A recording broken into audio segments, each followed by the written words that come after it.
Ekitaldi botoreak sentimenduz beteak izan dira Bergarako San Pedro parrokian asteburuan zaharberritzelanetarako 2 urtez itxite egun eta gero. Barikuan hasi ziren ospakizunak San Pedro eta San Paulo egunari dagozkion bezperak abesten. Trinitateko komentuko mojek abestu zituzten salmoak eta eliztar dezentek jarraitu zituzten errezoak. Batzuk otoitz egiten zuten bitartean, herriko aritz eta abesbatzak emanaldi egin zuen parrokiaren kanpoko aldean, Ariznoa plazan, San Pedro kaleko bendari eta tabernariek antolatuta. Euskal kantagintzako doinu ezagunak abestu zituzten aritzetakoek, eta baita abanera entzutetsuak ere. Egun handia baina zapatua izan zen. San Pedro eguna izan da parrokiako zaindariarena meza nagusi egon zen goizean, eta berezia izan zen 2 arrazoirengatik. Batetik, 2 urteren ostean, herritarrek meza bertan entzuteko aukera izan zutelako berriz, eta bestetik koro parrokialaren estreinaldia zelako. Jon Molina parrokoak gibatu zuen meza, eta ondoan izan zuen besteak beste Bergararren artean herrian abade izanagatik aski ezaguna den Juan Cruz Mendizabal, gaur egun Donostiako gotzaindegiko bikario nagusia. Ordu eta erdiz luzatu zen mezaren amaieran eskerritzak izan zituen Molinak parrokiaren zaharberritzea arduratu den teknikari taldearentzako.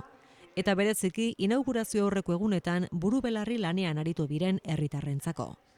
Molinari berari ere eman zizkioten eskerrak azken 2 urteetan egindako lan guztiagatik.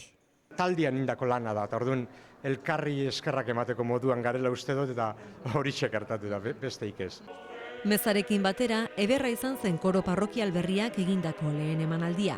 61 gizon emakumeek osatu dute parrokiako koroa Rosa Narbaizaren zuzendaritzapean, eta euren ahotsek erabat bete zuten San Pedro zapatuko estreinaldian. Aurrelan handia egin zuten parrokiaren inaugurazio mezan ondo abesteko eta gustura geratu ziren emaitzarekin. Bai, oso pozik.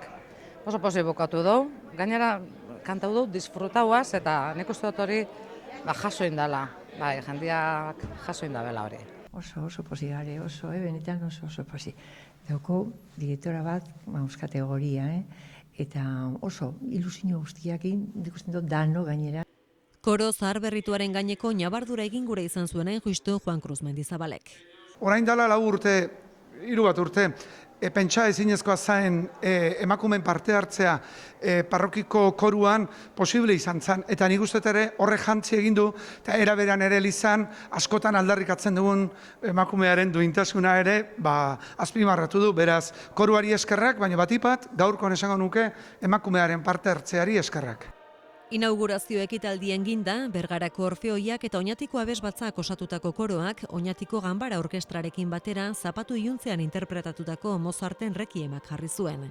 Gozatu ederra hartu zuten San Pedron batu ziren ia 1000 pertsonek.